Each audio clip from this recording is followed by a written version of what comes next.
Bom dia, boa tarde, boa noite para todo mundo aí. Eu espero que todos estejam bem. Eu preparei para esse semestre uma série de 3 aulas sobre vetores e suas aplicações na física. Nessas aulas a gente vai aplicar vetores apenas na cinemática, que é a parte da física que faz medidas dos movimentos dos corpos. E vetor é uma ferramenta matemática poderosa que também é aplicada em outras áreas do conhecimento, como a ciência da computação, por exemplo. E esse tema não vai se limitar nessas 3 aulas. Mais para frente eu farei mais vídeos complementando o assunto. E para a aula de hoje vamos começar pela matemática dos vetores. Tudo começa com os pontos. E para desenhar os pontos a gente precisa de um plano cartesiano. Para desenhar qualquer ponto nesse plano a gente precisa apenas de duas informações. A coordenada x e a coordenada y do ponto. Então, por exemplo, esse ponto aqui tem uma coordenada x igual a 2 e y igual a 4. E uma maneira de representar o ponto é abrindo e fechando parênteses. Dentro vão as duas informações separadas por vírgula, sendo que a primeira é a coordenada x e a segunda é a coordenada y daquele ponto.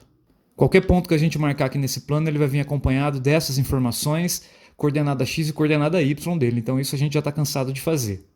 A gente pode pensar nesses pontos como coordenadas para se chegar em algum lugar. Por exemplo, vamos desenhar setas que começam na origem e terminam em determinado ponto. Essas setas são o que a gente chama de vetores. Para a física, vetor é uma semirreta orientada. As informações para desenhar um vetor são as mesmas informações que usamos para desenhar pontos. Mas para diferenciar vetor de ponto, a gente usa uma outra simbologia. Dentro do parênteses, a gente coloca as informações na vertical, uma sobre a outra, sendo que a primeira é a coordenada x e a segunda é a coordenada y do vetor.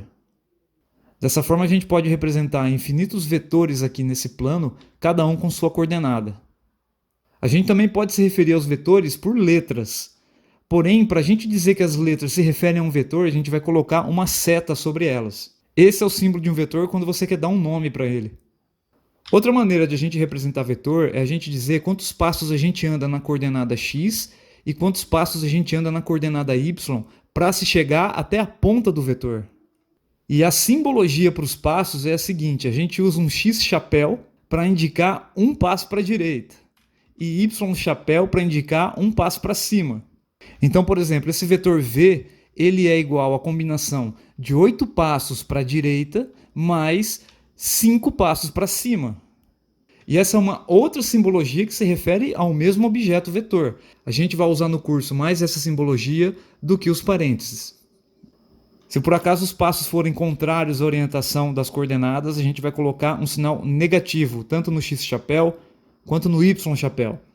Então, por exemplo, esse vetor aqui, u, ele pode ser representado como menos 10 passos para a esquerda e menos 2 passos para baixo. Escrevendo na nossa simbologia, a gente vai dizer que o vetor u ele é a combinação de menos 10 passos para a esquerda com menos 2 passos para baixo. É claro que aqui a gente pode juntar os símbolos, né? Mais com menos é igual a menos, e essa é a resposta final. Essas são as coordenadas para sair do início da seta e andar até o final dela. E dois comentários aqui são importantes. Você poderia andar primeiro em x e depois em y. Aqui, por exemplo, você tem 8x mais 5y. Mas esse resultado é análogo a andar primeiro 5y e depois 8x. Você vai chegar no mesmo lugar. Então a ordem em que os símbolos são escritos não importa. E um segundo comentário interessante é que os vetores não precisam começar na origem. Vamos pegar, por exemplo, esse cara aqui. Se eu desenhar ele no plano, eu vou ter que desenhar 7 passos ao longo de x e menos 2 passos ao longo de y. O início da seta, ou seja, o início do desenho do vetor, pode ser em qualquer lugar desse plano. Porque o importante é que você está sempre andando 7 passos na direção positiva de x e menos 2 passos na direção negativa de y. Fazendo isso, você vai ter sempre o mesmo vetor. Mas toma cuidado, porque na hora de você transladar ele, você não pode girar o vetor. Porque dessa forma você muda as componentes dele e não é mais o mesmo vetor. Beleza? Toma cuidado. Agora, direcionando a aula um pouco mais para a física, medir a natureza é um dos pilares da física porque a gente consegue fazer previsões cada vez mais precisas das teorias. Mas tem certas grandezas ou medições que precisam sempre de uma informação direcional. Por exemplo, a gente já estudou a diferença entre as grandezas rapidez e velocidade. Enquanto a rapidez te diz apenas o quão rápido você se movimenta pelo espaço, a velocidade é a rapidez com orientação. Ela te informa para onde você está caminhando naquele instante. Por isso, uma seta ou um vetor representa melhor a velocidade do que apenas um número. Por exemplo, se a gente tiver apenas o vetor velocidade como informação, a gente consegue dizer quem é o mais rápido e qual é o sentido de movimento de cada um dos móveis, só com essa informação.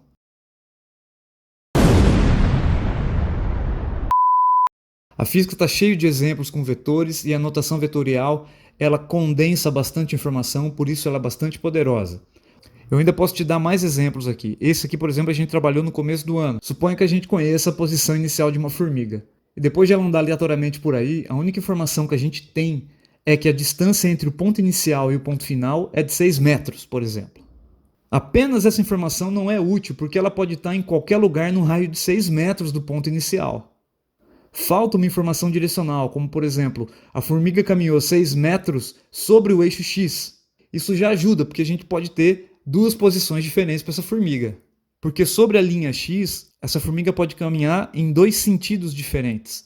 A última informação que falta é que ela caminhou para a direita. Isso define precisamente a posição final da formiga. Essa frase define os 3 atributos principais de um vetor. Os 6 metros se refere ao que a gente chama de módulo de um vetor. O módulo é o comprimento do vetor. Ele representa a intensidade daquela grandeza. Lembrando que ele tem que vir acompanhado da unidade. Existe uma simbologia apenas para o módulo do vetor. Quando a gente escreve apenas uma letra sem a seta em cima, o que a gente está pedindo é o módulo do vetor. Outro símbolo para o módulo do vetor é escrever o símbolo do vetor entre barras. Isso aqui se refere à mesma coisa que esse símbolo aqui em cima. O outro atributo de um vetor é a direção. A direção se refere à reta que originou o vetor. A gente está acostumado a dar nome a duas direções específicas, como por exemplo a direção horizontal e a direção vertical. Mas a gente também pode usar a rosa dos ventos para definir direções, como a direção norte-sul ou a direção leste-oeste. E o último atributo é o sentido de um vetor. Ele indica para onde a seta está apontando. Porque, afinal de contas, sobre a direção horizontal, a gente pode ter um sentido para a direita ou um sentido para a esquerda. Sobre a reta vertical, a gente pode definir o sentido para cima ou o sentido para baixo. Então, são 3 palavras cujo significado na física fazem toda a diferença num exercício ou problema. É interessante a gente categorizar agora as grandezas físicas como grandezas vetoriais e grandezas escalares. As grandezas vetoriais são aquelas que precisam de módulo, direção e sentido para serem definidas. E aqui vou te apresentar apenas algumas delas, sendo que as 3 primeiras a gente já trabalhou bastante. Deslocamento, velocidade e aceleração são grandezas vetoriais. Todas elas trazem uma informação direcional junto com elas. A gente também estudou a quantidade de movimento, que é uma grandeza vetorial. A direção do movimento importa numa colisão, por exemplo. E a gente ainda vai trabalhar muito esse ano a grandeza força. Já as grandezas escalares, só um módulo define ela completamente. Por exemplo, distância, massa e tempo, que são as 3 grandezas base da cinemática. Veja bem, quando alguém pergunta que horas são, você vai dizer que são 18 horas e acabou. Você não vai dizer que são 18 horas na vertical para cima. Não faz o menor sentido a gente dar uma direção para o tempo. Ou, por exemplo, que a temperatura do corpo humano é de 36 graus Celsius, horizontal para a esquerda. Uma grandeza escalar precisa apenas da intensidade ou do módulo. E uma das mais importantes aqui nessa lista é a energia. A energia é uma grandeza escalar. Ela não é dotada de uma informação direcional. Ficou clara a diferença entre elas?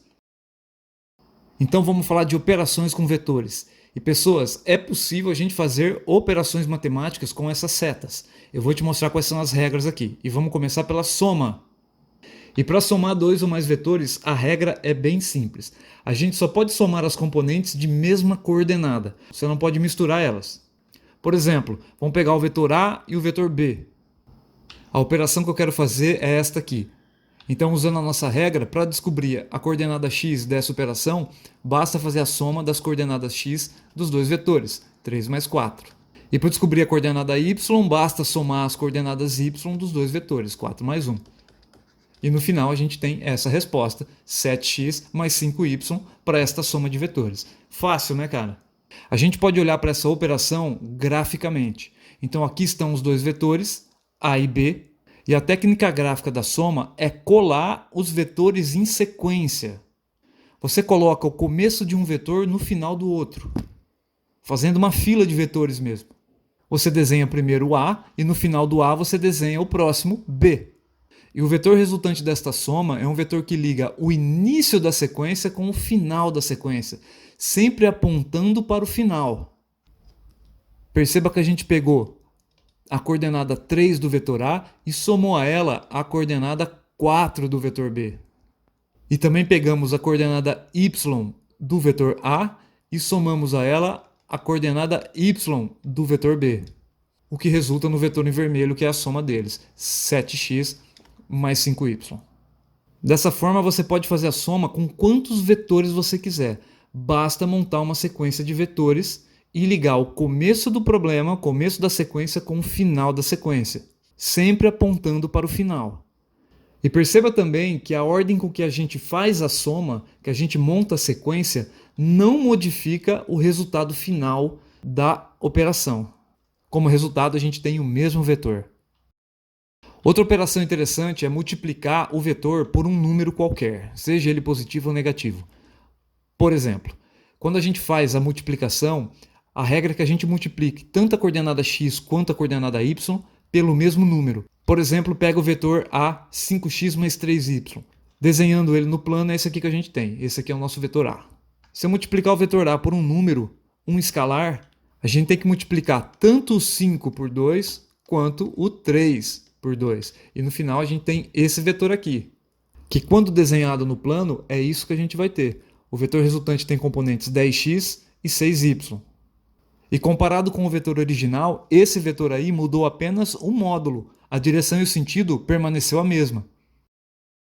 Mas toma cuidado, olha só esse exemplo aqui. Vamos pegar o vetor B, menos 2x mais 5y, e esse é o vetor B. Se a gente multiplicar o vetor B por menos 1, a gente tem que multiplicar ambas as componentes por menos 1. E o que a gente vai ter é uma inversão de sinal das componentes. E quando a gente desenha esse novo vetor, ele fica assim, componentes 2 e menos 5. Ele inverteu apenas o sentido. O módulo e a direção permaneceram as mesmas. Quando isso acontece, a gente diz que esse vetor menos b ele é o vetor oposto ao vetor b. O vetor oposto possui o mesmo módulo, a mesma direção, mas o sentido é diferente. Ou seja, você só muda a ponta da seta, apaga ela lá do alto e desenha ela aqui embaixo. Legal? Isso aí aconteceu porque a gente multiplicou o vetor por menos 1. Em resumo, multiplicar um vetor por um escalar pode alterar tanto o módulo quanto o sentido, mas a direção continua a mesma. Isso significa que você não consegue girar um vetor multiplicando ele por um escalar. Outra operação interessante e fácil também é a subtração de vetores. A gente vai usar a mesma regra que a gente usou na soma. Você vai subtrair as componentes da mesma coordenada. X só subtrai com x e y só subtrai com y. Então aqui dois exemplos, o vetor A e o vetor B. E se eu quero realizar essa operação A menos B, basta diminuir as componentes. Mas eu quero te mostrar uma outra visão, porque toda subtração pode ser escrita como uma soma.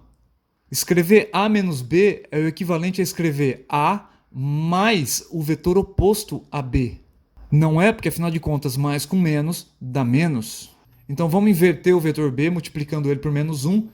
E o que acontece é que as componentes trocam de sinal. E agora a gente pode terminar a operação. Vou desenhar o A aqui.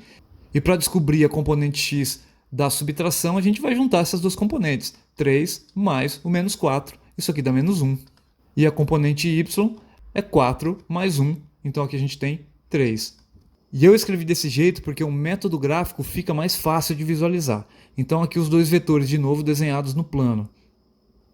Se eu fizesse a soma desses dois vetores, é isso aqui que eu teria. Recorto o vetor B e coloco ele lá no fim do vetor A e uno o começo com o final. Beleza? Mas como agora eu quero fazer a subtração A menos B, eu tenho que inverter o vetor B. É isso aqui que eu tenho. Então o vetor B invertido é esse camarada. E agora eu posso fazer uma soma simples usando o vetor oposto. Eu recorto ele e colo ele lá no fim do vetor A.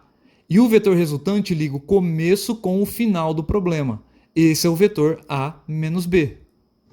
Ou seja, eu usei a regra da soma com o vetor oposto.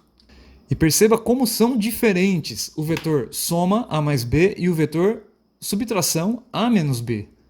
São caras completamente diferentes um do outro, tá? Você não pode esquecer de inverter o vetor B. Então vamos fazer 3 exercícios aqui bem básicos e eu quero te mostrar uma última coisa, que é determinar o módulo dessas operações. Eu quero descobrir o comprimento do vetor de cada operação que está aí. Então primeiro vamos considerar esta soma aqui, A mais B.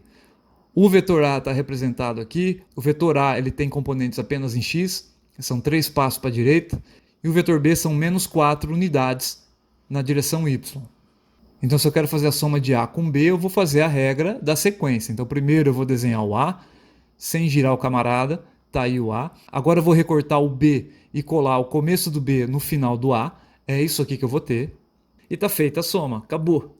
E o vetor resultante, ele liga o começo com o final da operação, apontando para o final. Esse é o meu vetor R, vamos chamar de resultante. Mas o exercício ele não quer isso. Ele quer o módulo, ele quer o comprimento desta seta. Todo esse desenho foi feito num quadriculado cujos lados medem uma unidade. Olha só, você tem que ler as escalas dos eixos. Nessa lógica, o vetor A tem um módulo de 3 e o vetor B tem módulo de 4. Mas o vetor R ele não está nem em cima do eixo X nem em cima do eixo Y, cara. Como é que você vai contar isso aqui? É aqui que entra o teorema de Pitágoras.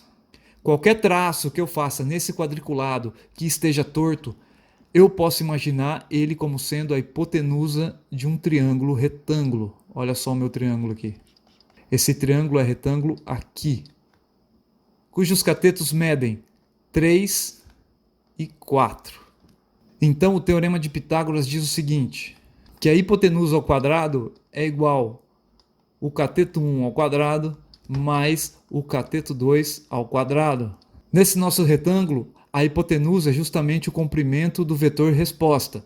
Um cateto mede 3 e o outro cateto mede 4. Então o nosso vetor R é igual a raiz quadrada de 25. Isto aqui vai dar 5 unidades de qualquer coisa. Quando eu digo qualquer coisa, é que essa unidade 1 poderia estar representando qualquer unidade. Isso aqui poderia ser centímetro, poderia ser metro, poderia ser metro por segundo ao quadrado, poderia ser newtons e por aí vai. Entendeu a pegada, né? Vamos fazer essa operação aqui agora, A mais C mais D, e vamos descobrir o módulo da resposta. Então nessa ordem eu vou recortar o A e colocar ele aqui. Depois eu vou pegar o C e colar ele no final do A, sem girar o vetor, hein, por favor, senão você errou tudo. Agora eu vou recortar o vetor D e colar no final do vetor C. Ele fica assim, ó. E o nosso vetor resposta desta soma liga o começo do problema com o final do problema. Esse é o nosso vetor resposta. Você tem que imaginar ele como a hipotenusa de um triângulo retângulo. Eu vou começar pintando um cateto aqui embaixo, até essa posição, e depois um cateto na vertical. Opa, bem bonito assim, bem alinhado. E esse aqui é meu triângulo retângulo, tá vendo? Aqui está o ângulo reto. Então se eu aplicar o teorema de Pitágoras de novo, a hipotenusa ao quadrado, que é o comprimento do vetor resultante, é igual a 1 cateto ao quadrado. Vamos pegar esse cateto aqui que está deitado. Ele mede 6 unidades, então 6 ao quadrado, mais o outro cateto que está em pé, que mede 8 unidades. Se você contar aqui, 8 ao quadrado. Então R vai ser igual a raiz quadrada de 100, que vai dar 10. E essa é a resposta final. Você descobriu o comprimento do vetor. É isso que o exercício te pedia. Aproveitando esses desenhos, eu vou te apresentar outros 2 vetores que eu quero fazer uma consideração. Vamos criar 2 vetores, o vetor I e o vetor J. E eles têm uma coisa em especial. Os vetores I e J, eles têm comprimento de 1. A gente chama eles de vetores unitários. E qualquer outro vetor que você está vendo desenhado aqui, inclusive os 2 vetores resposta, eles podem ser escritos como combinações de I e J. Por exemplo, esse vetor resposta aqui, o segundo, ele pode ser escrito como a combinação de 6 vetores I's somados um na frente do outro, mais 8 vetores J's somados um na frente do outro. Então eu posso escrever este vetor R como sendo a combinação de 6 vetores I mais 8 vetores J. E eu poderia fazer isso com todos os vetores que estão desenhados aqui.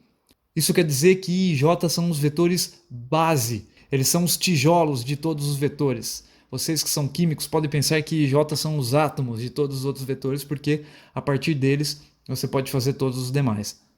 Vamos fazer mais um exemplo bem rapidinho. Calcule o módulo do vetor resultante da operação. Eu quero fazer esta operação agora. E menos F mais G. É uma soma de vetores. Perceba que tem um sinal negativo aqui, dizendo o seguinte: para a gente fazer uma soma de todo mundo, a gente precisa inverter o vetor F. E para inverter o vetor F, basta trocar a ponta da seta. É isso aqui. Esse é o vetor menos F, é o vetor oposto ao vetor F. E é ele que eu vou usar na operação. Então eu vou começar pelo vetor E, vamos recortar o vetor E e colar ele aqui. Depois vem o vetor oposto ao vetor F, então eu vou recortar ele e colocar ele aqui. E depois vem o vetor G, que eu vou recortar e colar no final do vetor oposto F. E agora eu preciso ligar o começo do problema com o final do problema. E esta é a ligação que eu faço. Não interessa que eu cruzo vetores no caminho, tá? Isso aí não interessa nem um pouco. O que me interessa é a resposta final, porque esse vetor, que a gente pode chamar de vetor resultante, ele é a hipotenusa de um triângulo retângulo. E o triângulo é esse sujeito aqui, ó. Vou fechar aqui e vou fechar aqui. Você poderia fechar tanto por cima quanto por baixo. O triângulo é o mesmo, ó. Tá vendo? Eu vou fechar aqui em cima, aqui está o ângulo reto. No caso aqui de baixo, aqui está o ângulo reto, certo? Então deixa eu pintar o triângulo que eu vou utilizar. Ele tem um cateto que mede 2 quadrados e um outro cateto que mede 8 quadrados. Mas toma cuidado, querido, que cada quadrado equivale a 2 unidades de qualquer coisa. Então, no fundo, esse comprimento aqui é igual a 4 unidades de alguma coisa. Enquanto que este comprimento aqui equivale a 16 unidades de alguma coisa. Então, aplicando Pitágoras, r ao quadrado é igual a 4 ao quadrado mais 16 ao quadrado. Então, r é igual a raiz quadrada de 272. E isso aqui não tem uma raiz exata. E você vai dar uma resposta elegante, você vai fatorar esse número. E você vai descobrir quem são os divisores desse cara. Eu vou dividir 272 por 2, que vai dar 136. Eu vou dividir por 2 de novo, que vai dar 68. Por 2 de novo, que vai dar 34. Que vai dar 17. E aqui, e 17 é um número primo, né, cara? Você não tem ninguém que consegue dividir esse cara para chegar até 1. Então a raiz de 272 pode ser escrita como 2 vezes 2 vezes 2 vezes 2 vezes 17. Como nesse produto a gente tem um número 4 e nesse produto a gente tem um número 4, a gente tira a raiz desses dois números e a resposta final fica assim, né? Raiz de 4 é 2, a raiz do outro 4 é 2 e fica a raiz do número 17. 17 não tem raiz. E para terminar a conta, 2 vezes 2 é 4. 4 raiz de 17 é a resposta final que você vai ter que dar, sempre fatorando essas raízes que não têm raiz exata. Então essa foi a aula introdutória de vetores para te apresentar o tema, para mostrar qual é a utilidade dele na física e te ensinar a fazer as operações básicas. Até a próxima aula.